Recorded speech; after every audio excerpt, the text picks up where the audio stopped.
2 minute મૌન રાખી કેમ કે 22/4/2025 રોજ ભારતના એવા સ્વર્ગ ગણાતા કાશ્મીરના અંદર પહેલગામના અંદર આતંકવાદીઓ દ્વારા જે હુમલો થયો એમાં માંડલના તમામ મુસ્લિમો એને વખોડે છે અને આવા આતંકવાદીઓને જેમ બને તેમ ઝડપી પકડી એના પર કાયદેસરની કાર્યવાહી કરી અને મુર્ગરોને એમના આત્માને શાંતિ મળે એ માટે મુસ્લિમ સમાજ અહીં ભેગા થઈ અને સૌને શ્રદ્ધાંજલિ આપે છે.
બધી મુકાઈ દે રો એ મુકાઈ દેજો ઉપર.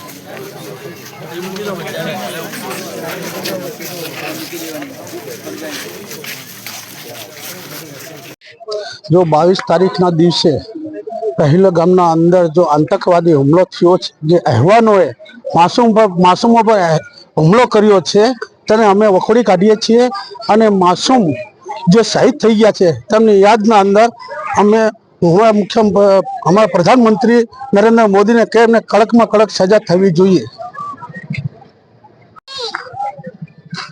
તારીખ 22/4/2025 એપ્રિલ મહિનાના રોજ ભારતના એવા સ્વર્ગ ગણાતા કાશ્મીરના અંદર પહેલગામમાં જે સહેલી ઉપર હુમલો થયો આતંકવાદ દ્વારા, તેમાં 26 જે લોકો સહેલીઓના મૃત્યુ થયા છે એ ખરેખર દુઃખ બાબત છે. અને આ માટે અમે આજ રોજ માંડલ ગઢના ચોકમાં સમગ્ર મુસ્લિમ સમાજ મરનારને આત્માને શાંતિ મળે તે માટે અમે સૌ ભેગા મળી અને પ્રાર્થના અને બંદગી કરી છે.